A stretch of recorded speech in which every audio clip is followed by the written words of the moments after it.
2009-এর ফেব্রুয়ারিতে শেষবারের মতো তিনি এসেছিলেন দলের রাজ্য দপ্তরে। রাজ্য সম্পাদক মণ্ডলীর সেই বৈঠক থেকে বেরিয়ে যাওয়ার পর শারীরিক কারণে আর আসতে পারেননি 31 নম্বর আলিমুদ্দিন স্ট্রিটে।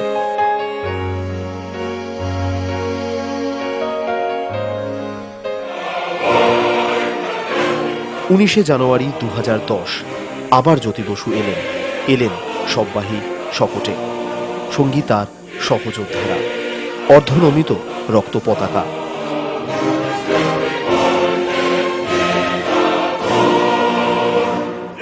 স্লোগানের মধ্যে দিয়ে প্রথমে মালা দিলেন সমর মুখার্জি, তারপর একে একে প্রকাশ কারাত, সীতারাম ইয়েচুরি, বিজয়ান, অচ্যুতানন্দন, মানিক সরকার সহ পলিট ব্যুরো নেতৃত্ব।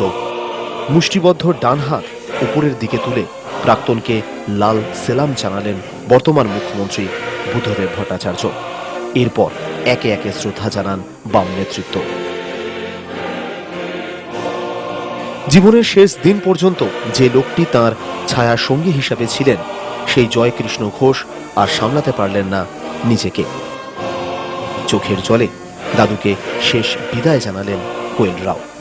ঠিক সকাল 9টা বিমান বসু নিরুপম সেনের হাতে হাতে শেষবারের মতো মুজাফর আহমেদ ভবন ছেড়ে বেরিয়ে গেলেন জ্যোতি বসু।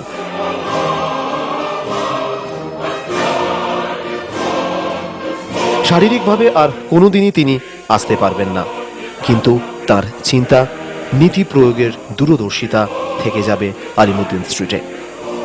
ক্যামেরায় দেবমাল্যর সঙ্গে ত্রয়ন চক্রবর্তী, আর প্লাস নিউজ, কলকাতা।